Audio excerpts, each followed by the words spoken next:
Bismillahirrahmanirrahim. Alhamdulillahi hamdan katsiran tayyiban mubarakan fihi kama yuhibbu rabbuna wa yardah. Wassalatu wassalamu ala man la nabiyya ba'dah wa ala alihi wa sahbihi wa man walah. Yaqulu rabbuna tabaraka wa ta'ala fi muhkamit tanzil wa huwa asdaqul qailin. Ba'da a'udzu billahi minasyaitonir rajim. Ya ayyuhalladzina amanu taqullaha haqqa tuqatih wa la tamutunna illa wa antum muslimun. Allahumma salli wa sallim ala nabiyyina wa habibina wa qudwatina Muhammadin ibni Abdullah sallallahu alaihi wa alihi wasallam. Allahumma 'allimna bima yanfa'una wa anfa'na bima 'allamtana wa zidna ilman warzuqna fahman. Assalamualaikum warahmatullahi wabarakatuh. Alhamdulillah, Bapak Ibu jamaah sekalian,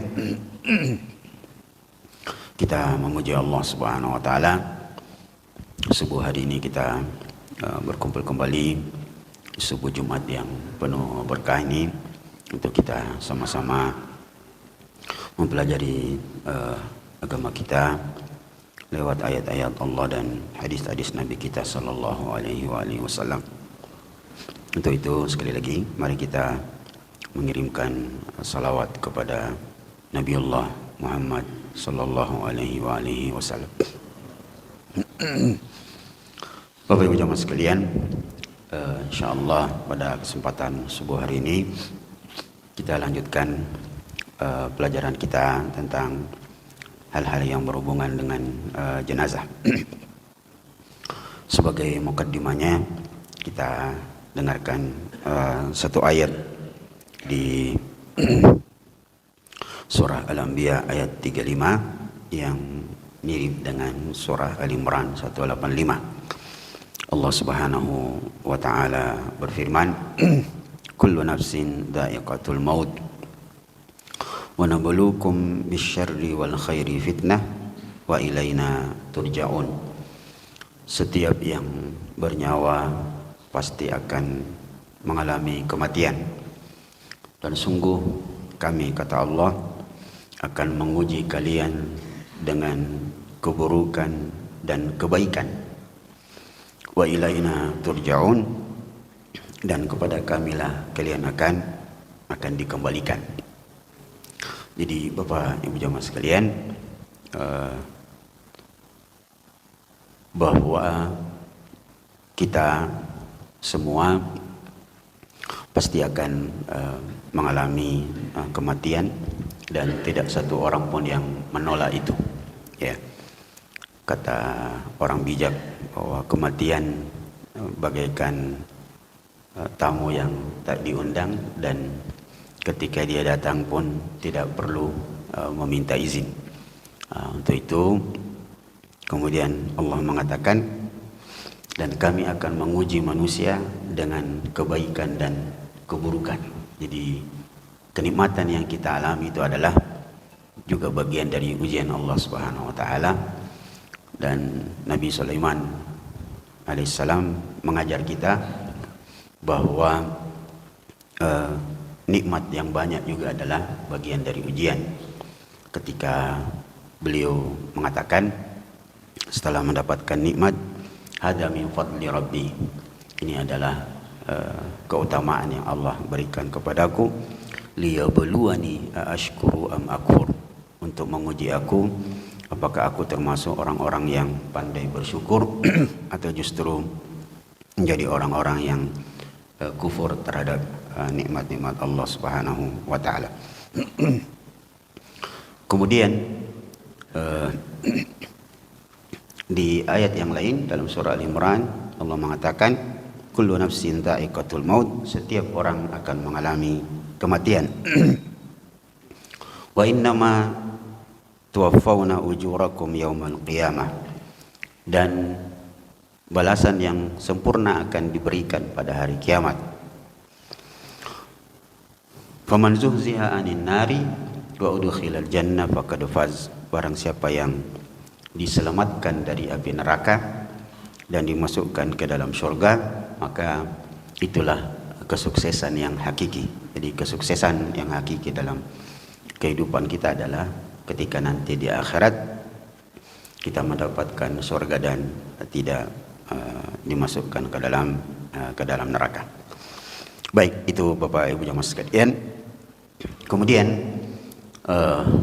seperti yang kita jelaskan bahwa salah satu hak saudara kita kepada kita adalah salah satunya adalah jika dia meninggal maka kita mengikuti jenazahnya, dan itu artinya semua hal-hal yang berhubungan dengan jenazah menjadi hak orang yang meninggal terhadap kita yang hidup.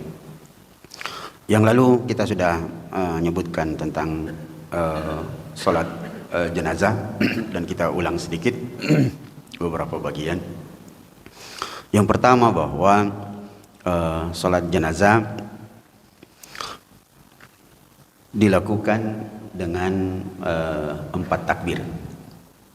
Takbir pertama dengan membaca Al-Fatihah, yang kedua dengan membaca salawat, dan sebaik-baik salawat adalah salawat Ibrahimiyah yang kita baca ketika kita tasyahud. Allahumma salli ala Muhammad wa ala ali Muhammad kama sallaita ala Ibrahim wa ala ali Ibrahim innaka Hamidum Majid wa barik ala Muhammad wa ala ali Muhammad kama barakta ala Ibrahim wa ala ali Ibrahim innaka Hamidum Majid.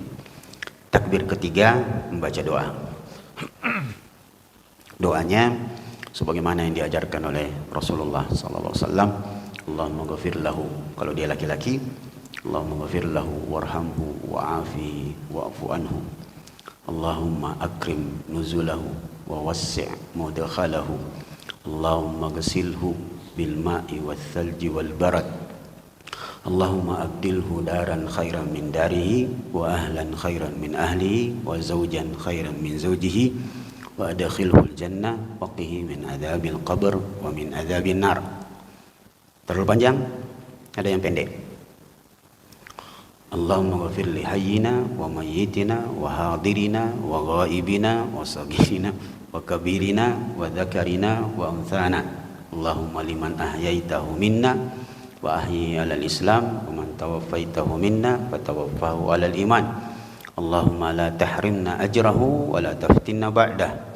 Sebagian ulama menyebutkan bahwa ini dibaca di takbir ketiga berurut. Sebagian ulama mengatakan dia sampai yang pertama tadi. Terlalu panjang? Ada yang pendek. Ada yang pendek. Jika jenazahnya laki-laki, maka doanya istighfar dan rahmat. Allahumma ghafir lahu warhamhu. Sampai di situ. Kalau tidak hafal doa yang tadi, Allahumma ghafir lahu warhamhu, Allahumma ghafir lahu warhamhu, selesai sampai imam bertakbir untuk takbir yang keempat. Kalau dia perempuan, maka ganti saja hu jadi ha. Allahumma ghafir laha warhamha, Allahumma ghafir laha warhamha. Begitu terus. Kemudian di takbir keempat, sebagian ulama mengatakan di situ berdoa, tetapi yang paling rajih adalah takbir keempat salam, dan salamnya yang paling kuat adalah salamnya 2 kali, ke kanan dan ke kiri. Sekalipun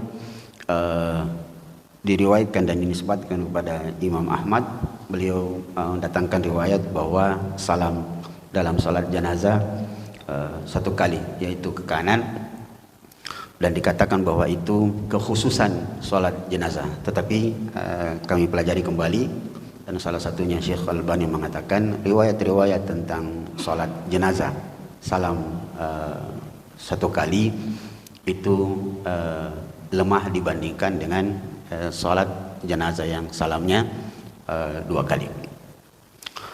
Kemudian setelah salam, Assalamualaikum warahmatullahi, Assalamualaikum warahmatullahi, jenazah langsung diangkat, dan tidak ada doa setelah salat jenazah. Tidak ada. Jadi tidak perlu, atau kita ulangkan sedikit. Jadi takbir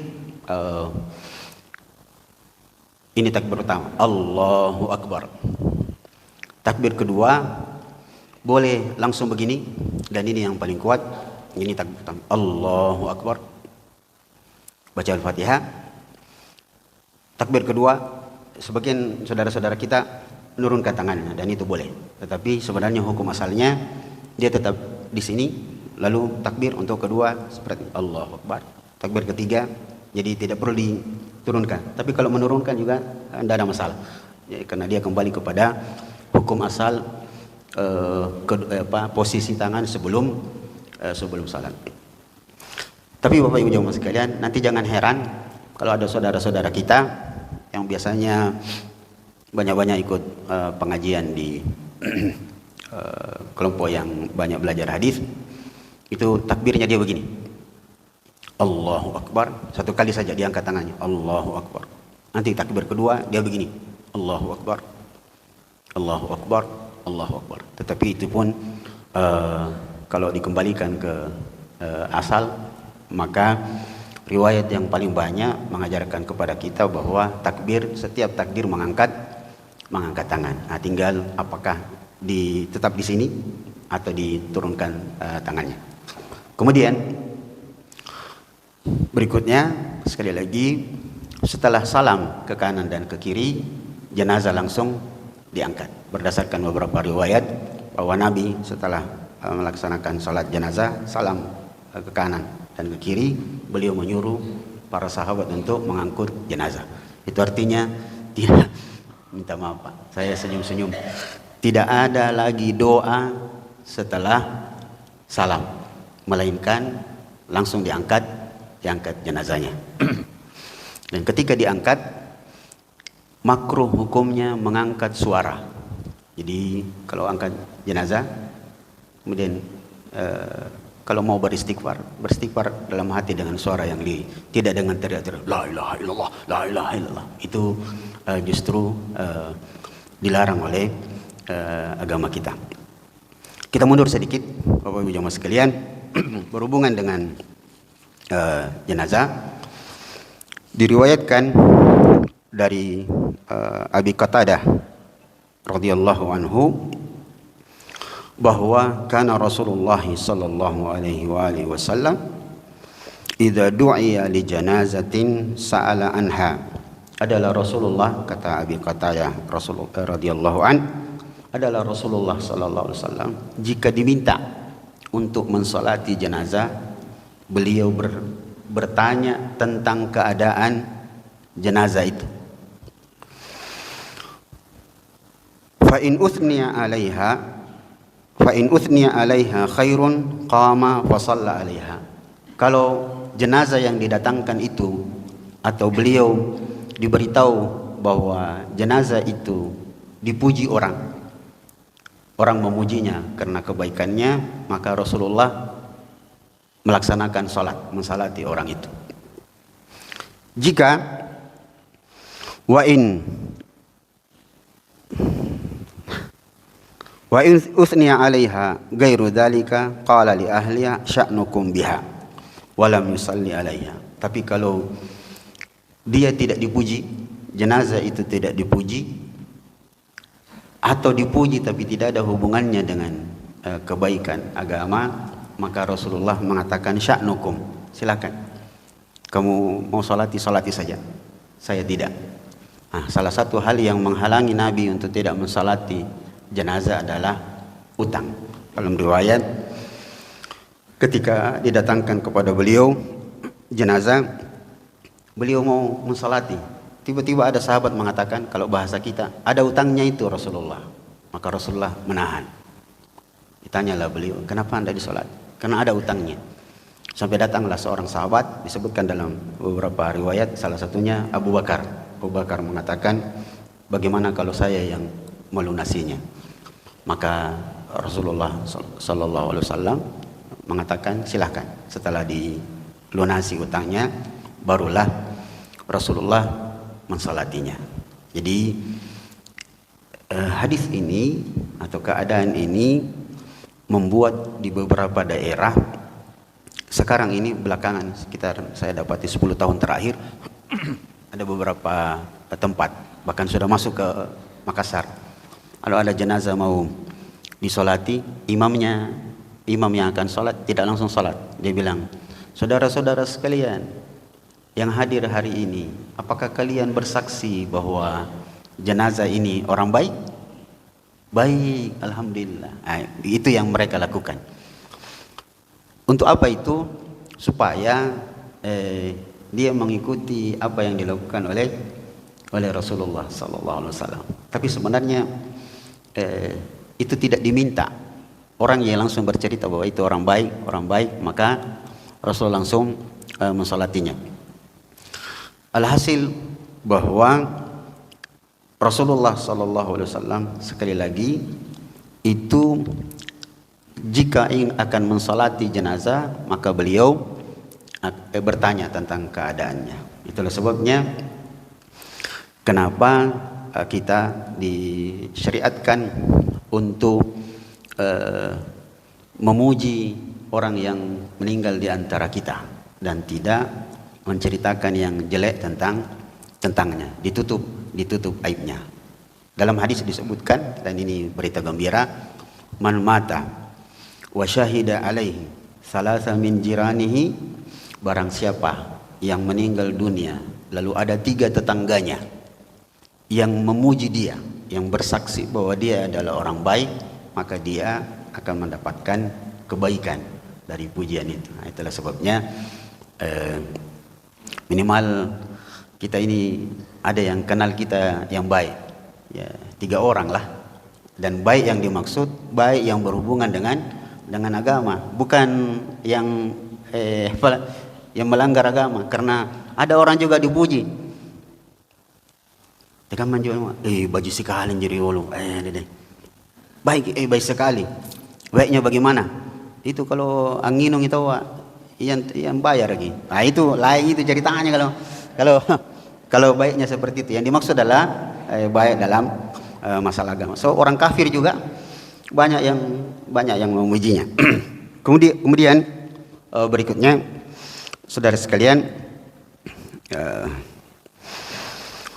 bolehnya jenazah itu disolatkan berulang-ulang dengan syarat yang mensolatinya bukan orang yang sama.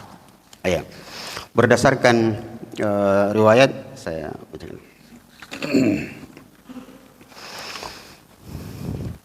Tentang sahabat atau sahabiyah perempuan yang dulu sering membersihkan atau menjadi cleaning service masjid. Suatu saat Nabi SAW disebutkan beberapa hari setelah meninggalnya wanita itu, Nabi lewat di depan masjid menengok ke dalam. Mana ini? Itu ibu-ibu yang biasa sapu-sapu masjid, tidak ada. Maka beliau mendatangi beberapa rumah sahabat, bertanya, mana ibu-ibu yang sering membersihkan masjid? Maka para sahabat mengatakan, matat ya Rasulullah, sudah meninggal wahai Rasulullah. Maka Rasulullah berubah wajahnya, sedikit kecewa. Beliau mengatakan, halla kuntum adantumuni, kenapa kalian tidak beritahu saya kalau sudah meninggal? Dan di sini memberikan petunjuk bahwa cleaning service masjid itu perbuatan yang mulia. Sampai Rasulullah mencari-carinya, dan beliau marah ketika tidak diberitahu. Maka para sahabat mengatakan, qalu matat minal laili wa dufinat wa karihna an nuqidhaka. Wahai Rasulullah, beberapa hari yang lalu dia meninggal di malam hari, dan kami tidak ingin membangunkanmu untuk menyulitkanmu. Maka kami pun menguburkannya di malam itu. Lalu Nabi SAW mengajak beberapa sahabat untuk menunjukkan kuburnya, dan Rasulullah membuat shaf di kubur lalu mensolatinya. Dan itu memberikan petunjuk boleh mensolati jenazah. Misalnya katakanlah dia meninggal di Makassar, tapi keluarganya akan menguburkannya misalnya di Bone.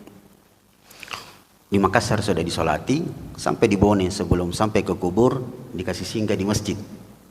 Lalu disolati di sana. Maka itu boleh dilakukan.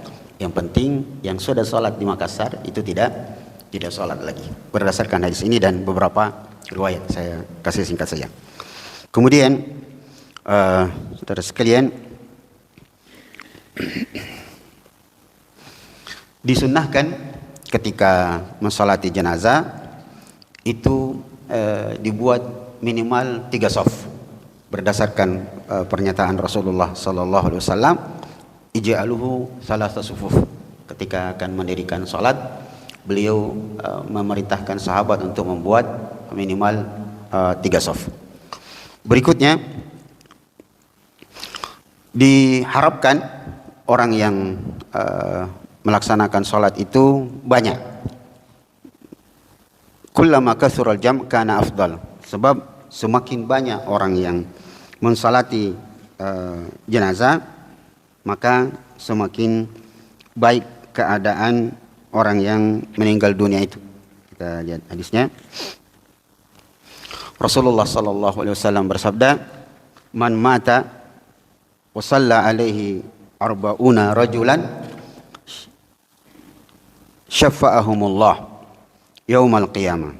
Barang siapa yang meninggal dunia dan dia disolati oleh 40 orang, dalam riwayat arba'una rajulan lam yusyrik billah, barang siapa yang mati meninggal dunia lalu disolati oleh 40 orang yang tidak mempersyirikatkan Allah Subhanahu wa taala, maka ke-40 orang itu nanti akan diberikan izin untuk memberikan syafaat kepada jenazah ini. Dalam riwayat yang lain Rasulullah sallallahu alaihi wasallam mengatakan, barang siapa yang meninggal dunia wa shalla alaihi mi'atu rajulin, barang siapa yang meninggal dunia lalu disolati oleh 100 orang, maka 100 orang itu menjadi penyebab orang yang meninggal dunia itu mendapatkan syafaat di sisi Allah Subhanahu wa taala. Kemudian berikutnya, enggak apa-apa ya, sedikit lagi Pak ya. Berikutnya tentang jika yang meninggal itu adalah anak kecil, apa doanya? Jadi kalau doa secara umum, Allahumma fir lahu warhamhu sampai seterusnya. Jika anak kecil yang meninggal itu doanya disebutkan Allahumma ja'alhu salafan wa faratan, jadikanlah di ahlihi, ya Allah jadikanlah anak ini menjadi bekal atau perbendaharaan untuk keluarganya nanti. Dalam riwayat duhran salafan wa faratan, jadikanlah anak ini menjadi perbendaharaan modal untuk orang tuanya. Jadi ini berita gembira, sebagaimana dalam hadis yang lain disebutkan bahwa jika seseorang dari muslim diambil kekasihnya, ya anaknya masih kecil, maka dia mendapatkan jaminan masuk surga nanti di hari kiamat. Jadi kalau ada anak tak meninggal kecil, itu sebenarnya modal yang baik untuk kita mendapatkan jaminan surga dari Allah Subhanahu wa taala. Kemudian bagian terakhir supaya kita bisa diskusi hubungannya dengan kuburan. Sebelum sampai di kubur, jenazah diantar, maka beberapa sunnah yang perlu kita pahami mengantar jenazah ke kubur. Yang pertama, jika yang mengantar itu berjalan kaki, sebaiknya dia di depan. Dan jika berkendaraan, maka sebaiknya dia di belakang. Sebagian ulama mengatakan hukum asalnya pengantar itu di belakang. Tapi kalau ada yang berkendara, maka dia di belakang. Dia di belakang. Karena hukum asalnya namanya taba'ahu. Kalau ada yang meninggal, min haqqil muslim alal muslim sittun idza mata taba'ahu. Hak seorang muslim terhadap muslim yang lain, jika dia meninggal maka diikuti jenazahnya. Jadi ini yang perlu dipahami yang berkendara. Ya. Jadi rata-rata sekarang yang justru yang naik motor kayak yang di depan, itu semuanya ada di belakang. Karena hukum asalnya mengikuti. Ya. Kalau satu dua orang mungkin di depan yang naik motor, yang bawa bendera itu karena penunjuk jalan di mana kuburnya, mungkin wajar. Tapi ini justru lebih banyak yang naik motor di depan. Ditambah lagi satu pelanggaran yang mengecewakan dan merusak citra Islam adalah ini pengantar jenazah yang tadi tidak sembahyang juga, tidak sembahyang jenazah, begitu mengantar jenazah bikin keributan di jalan. Itu yang bawa bendera itu, terutama yang bawa bendera, seperti mau dia yang punya jalanan. Woi. Kita sudah minggir, masih nasurki minggir. Bawa jenazah itu yang tertib. Sampai-sampai saya dengar ada beberapa orang-orang kampung mengatakan, ngapa men itu Islam? Bajikan itu Cina pernah ngirangi tomatnya baji. Nah, tenang, ini orang Islam. Dan ini ada kejadian Pak beberapa waktu lalu dan sering berulang. Mengantar jenazah, pulang jadi jenazah. Pernah beberapa tahun lalu di Alauddin. Karena dia bikin keributan di jalan, ditunggu sama masyarakat di situ. Pulang bawa jenazah, dibunuh Pak. Balik jadi jenazah. Karena bukan begitu akhlaknya bawa jenazah. Yang jenazah. Kita juga yang sudah tahu sunnahnya bahwa kalau ada jenazah, ya kita minggir sebentar, lalu kita diam, lalu kita mengucapkan innalillahi wa inna ilaihi rajiun. Jadi jangan bikin keributan. Jadi dan rata-rata yang bikin keributan di jalan itu yang tidak sembahyang tadi. Dia ikut sembahyang. Padahal ini penting, sholat jenazah itu pahalanya besar. Rasulullah sallallahu alaihi wasallam bersabda, "Man shalla ala janazatin kana lahu qirat." Barang siapa yang mensalati jenazah maka dia mendapatkan pahala 1 qirat. Wa man taba'aha ila qabr kana lahu qiratan. Dan siapa yang mensalati jenazah dan mengikuti sampai di pekuburan jenazah itu, maka dia mendapatkan 2 qirat. Para sahabat mengatakan, "Qalu ya Rasulullah, mal qirat?" Apa itu qirat? Rasulullah mengatakan, "Mithla jabali Uhud." Dalam riwayat, "Mithla jabali fi Makkah." Pahala qirat itu seperti gunung Uhud. Jadi pahala besar. Bapak Ibu, kalau ada jenazah kita salat jenazah, itu pahalanya seperti bukit Uhud. Gunung Uhud yang besar. Kalau saya tidak salah, gunung Uhud lebarnya hampir 1 kilo, panjangnya beberapa kilo ke belakang. Tingginya sekitar hampir 500 atau 600 meter dan dia banyak. Begitulah pahala yang dijanjikan oleh Allah lewat lisan Rasulnya tentang salat jenazah. Jadi kalau kita ada jenazah, salatlah, dan bukan cuma untuk laki-laki, perempuan juga salat jenazah. Jadi selama ini yang salat jenazah cuma laki-laki, padahal perempuan juga disyariatkan untuk melakukan salat jenazah. Bagian paling terakhir tentang jenazah, ketika sampai dikubur diupayakan dan diminta oleh Rasulullah sallallahu alaihi wasallam supaya jenazah kaum muslimin hanya dikuburkan di pekuburan kaum muslimin dan dijauhkan dari pekuburan orang kafir. Rasulullah sallallahu alaihi wasallam mengatakan, "Idfanu mautakum fi wasati qaumin salihin." Kuburkanlah keluargamu yang meninggal dunia itu di tengah-tengah kuburan orang-orang soleh. Fa innal mayyit yata'adda bijaris su. Karena mayat itu akan terganggu dengan tetangga yang buruk. Jadi jangankan dengan orang kafir. Ya. Di kuburan saja yang kita raba-raba, kayaknya banyak orang-orang tidak beres yang pernah dikuburkan di sini, maka hindari itu. Jadi Bapak Ibu, mulai sekarang cari memang kubur-kubur yang ini kayaknya kuburan orang baik-baik semua. Misalnya kuburan di kompleks ini bagus Pak, kalau ada wacana pengurus masjid untuk beli tanah pekuburan. Jadi dia untuk tanah kuburan untuk keluarga masjid masjid apa gimana? ya, Darussalam ini. Itu bagus. Kalau pesantren-pesantren rata-rata punya pekuburan. Rasulullah SAW mengatakan, kuburkanlah keluarga-keluarga kalian, orang-orang mati kalian di pekuburan di tengah-tengah orang-orang soleh. Kenapa? Karena mayat itu terganggu dengan tetangga yang buruk, sebagaimana orang hidup juga terganggu dengan tetangga yang buruk. Iya. Dalam riwayat disebutkan bahwa bagaimana bentuk terganggunya orang-orang Islam itu kalau dia bertetangga dengan orang kafir. Disebutkan bahwa orang Islam itu akan terganggu dengan suara berisik, siksaan yang ditimpakan kepada orang-orang kafir. Iya. Sebagaimana kita kalau di rumah mau istirahat, nah tetangga putar musik soundtrack, ada deh, bahaya. Itu terganggu kita. Maka begitu juga mayat.